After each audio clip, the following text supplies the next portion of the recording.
Hey guys! Welcome back to the G site. Today we're gonna cover Pacific Rim. Yep.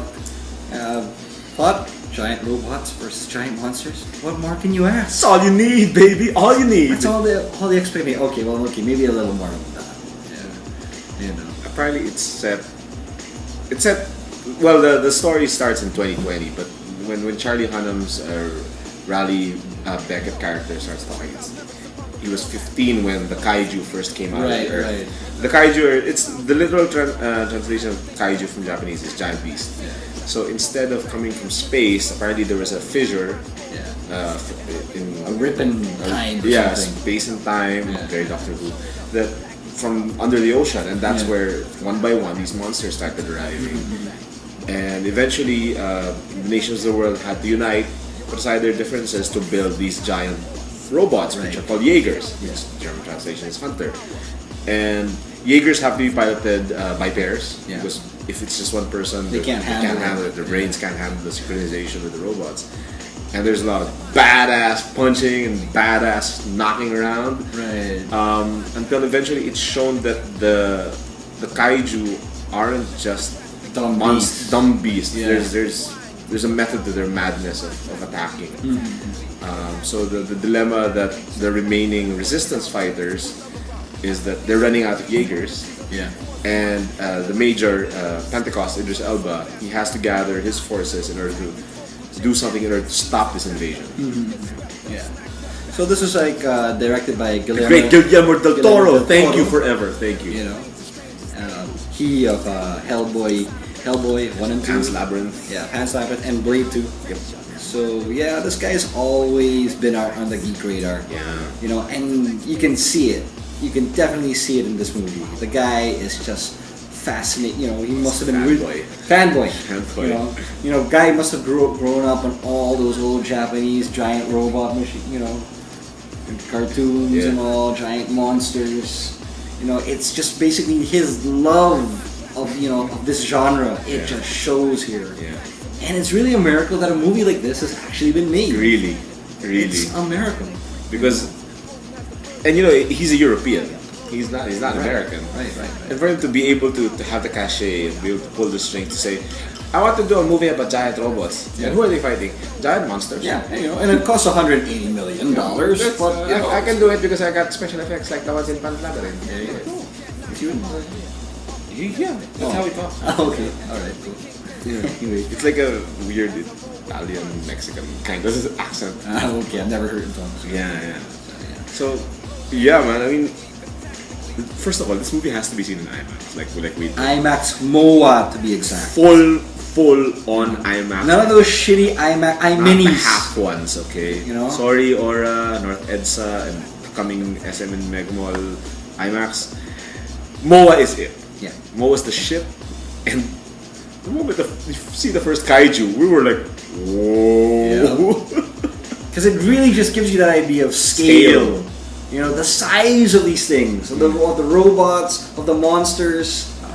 It's crazy insane. Yeah. You know, and then add, the whole 3D effect to it. Yeah.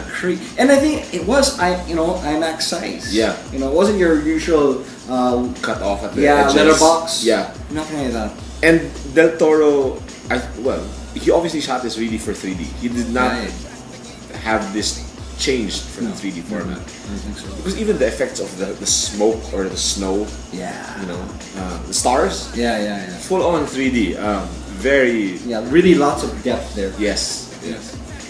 So, and I like that, the lead is Charlie Hunnam from Sons of Anarchy. Yeah.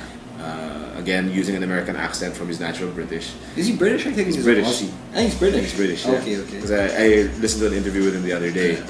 Then Idris Elba is here talking with his natural British accent Yeah. also. Yeah. Then you've got people like Charlie Day from Always Sunny in Philadelphia. And the staple of Guillermo del Toro, Ron Ron Perlman. Perlman. Yeah. Then you got Bern Gorman from Torchwood and recently from Game of Thrones.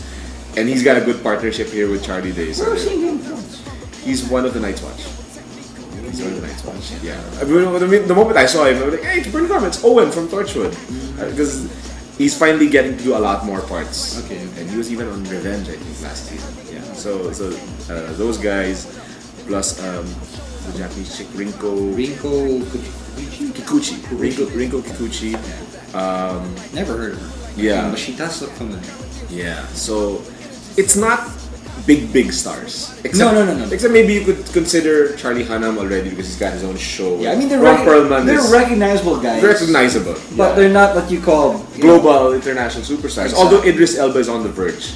Because Idris Elba's got TV show in Luther. Yeah. He's been on The Office before. He's been on The Losers. He's been in Thor. So Idris Elba, if there's anybody who's established here other than Ron Perlman, it's him. Right. So they give him pretty substantial screen time, and I'm happy for that. Yeah. He's been a good African British Yeah, guy. he's a badass. He's badass, really man. badass. And you can see his size. He's tall. Yeah, He is not you know. shrinking violet. He's You not know. a Jamie Foxx size. Exactly. He's tall. And you see Charlie Hunnam, who's Commands like, it. and Charlie Hunnam's like, he's built too, Buff, right? yeah. Well, there's that scene where he like grabs Idris Elba. I'm like, oh. First route, you don't touch me. Yeah. Second route, you don't touch me. You could see like, oh man, you don't want to mess with this Yeah, guy. yeah. Yeah, and it's just, man, I don't just see like all those Japanese movie, giant robot movies and this, or giant monsters like Godzilla. Yeah. I saw like touches like Top Gun. I don't know why. There's like bits Okay, of Top Gun okay, there. okay, It's like yeah. there's a rival. Yeah. He pilot. feel like Iceman because he was bleach blonde. Yeah. Right. Yeah, he really you did know. seem like Iceman. Yeah, I get Yeah. that. Yeah, and I like how it seems like a simple story, but the way they built this world, Yeah, they did some great world building here. yeah. You And know? the fact that they had to do the whole thing with synchronizing with each other. Right, the drift. The drift. The closer you are, the better the performance of your Jaeger. Right. And also, the after effects of destroying a kaiju means they go on the black market.